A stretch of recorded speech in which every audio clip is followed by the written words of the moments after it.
Hey guys, Corey Nielsen Fitness here. Today I'm going to teach you about metabolism. What is metabolism? How does it work? How do you raise your metabolism? Why is it that some of us have a higher metabolism and others have a slower metabolism? What is metabolism? So, to start it off, genetics are going to play a role in your metabolism. Pure and simple. Some of us just genetically are going to have a higher metabolism than others. I mean, you see some people who struggle to gain weight. You see others who have no issues gaining weight. They struggle to lose it. You see anywhere in between as well. So genetics are going to play a role. But the way the human body works, let me step back. The way that I want you to look at metabolism is that, let's use an elephant and a bird, for example. The elephant eats a lot of food, right? A ton of food. And the bird doesn't eat very much food. But an elephant really isn't that active, right? He doesn't move very much throughout the day. He's real slow, almost like groggy. And yeah, weight-wise, he eats a ton of food.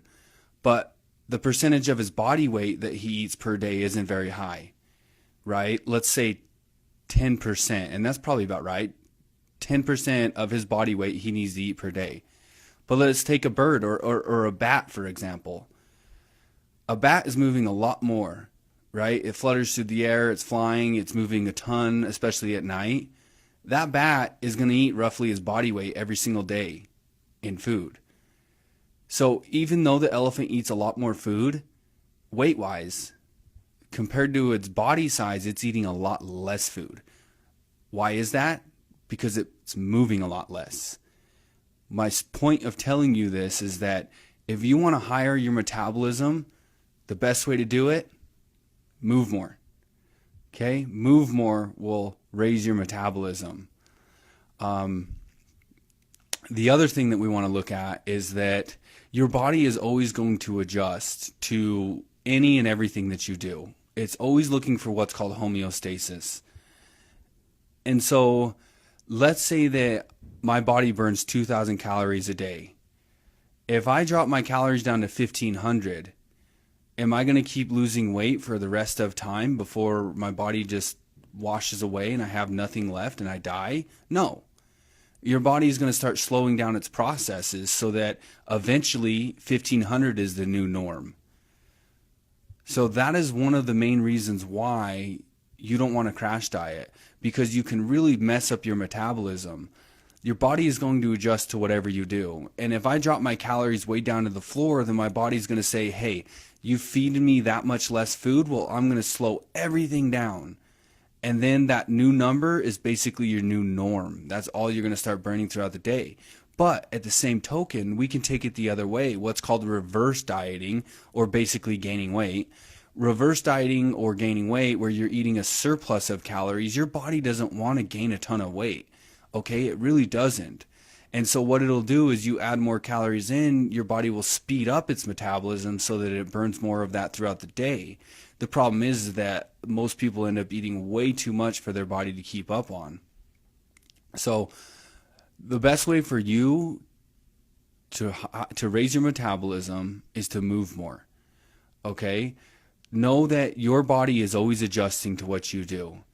So your metabolism isn't set in stone, or the amount of calories that you burn a day isn't set in stone. Your body's going to change and it's going to adapt, and as you get older, your metabolism is just going to naturally slow down. So those are the main keys to metabolism and the way that it works.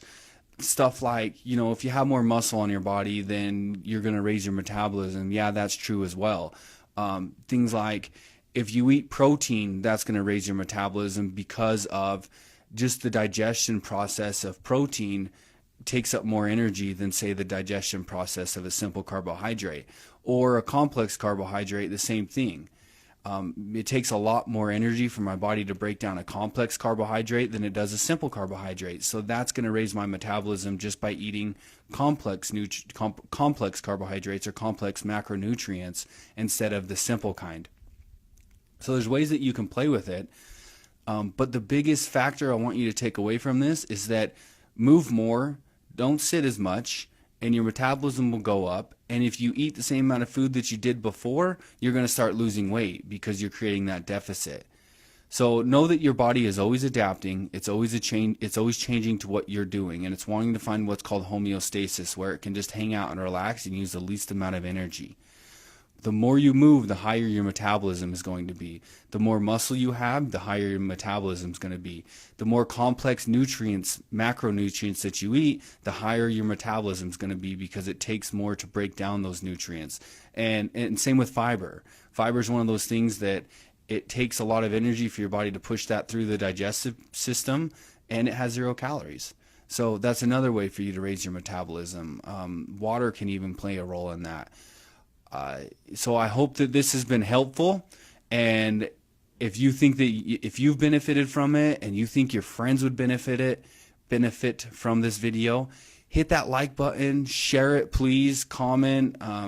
I love to hear from you guys. So this has been Corey Nielsen Fitness and education all day.